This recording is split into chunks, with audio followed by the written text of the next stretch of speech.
Welcome back to another 5-minute recruiting podcast episode here on PRI Talk, answering your recruiting questions in 5 minutes or less, hopefully.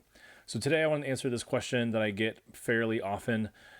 Jason, how should we send our emails? Should we send them through our personal email account? Should we send them through Sports Recruits or an NCSA or a Productive Recruit? And really in general, my answer almost all of the time is I suggest that you send your emails out of your personal email account. And there's several different reasons for that. I think the first one being that being able to correspond and communicate with college coaches back and forth.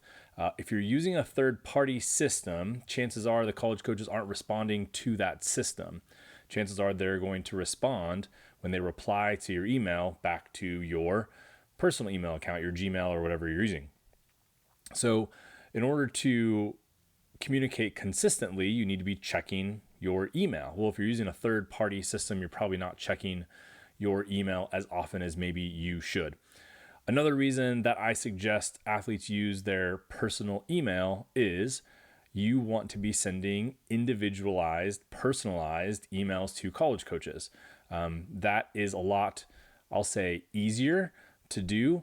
Not that it's not easy to do using a third-party system, but I think it's easier and it makes more sense sending a personalized, specific email out of your personal email than it does out of a third-party system, because typically you're going to use those third-party systems to send more mass emails.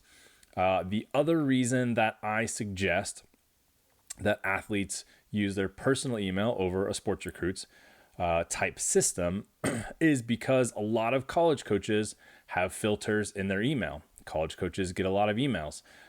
They get a lot of junk.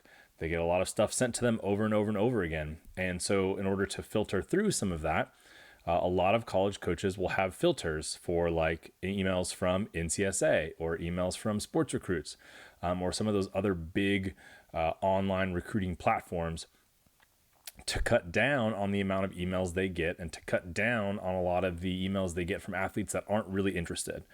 So one of the things that I think is hard to understand and maybe realize is that these college coaches want athletes that are interested in their program. Okay. So if you are rattling off 50, 75 emails to a bunch of schools using a third-party system and there's nothing specific in your email directed at that coach or about that school, that coach is going to think or assume that you are not that interested in their program. And I've said this a bunch the last few weeks as I've been doing a bunch of seminars, but if you let a college coach create the narrative for you about your recruiting process, it is not going to be in your favor, okay?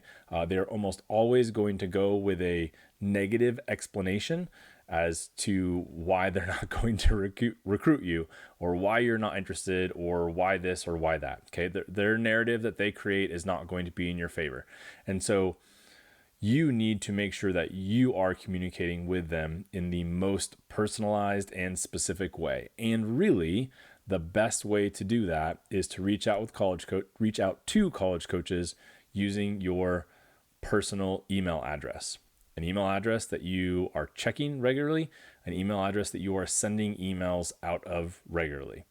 That is my best advice. Not that there's anything wrong with sending even mass emails through a system like Sports Recruits or, again, Productive Recruit, which I use, or an NCSA system or whatever. There's nothing wrong with doing that, just so long as you understand potentially you are going to lose some college coaches in the mix as you send emails to them through that system, okay? And again, we want to communicate interest. We want to communicate consistently. And I think one of the best ways to do that is to send emails through your personal email account. Thank you guys for listening. Check another episode of 5-Minute Recruiting that answers some of your other questions, and I'll see you next time.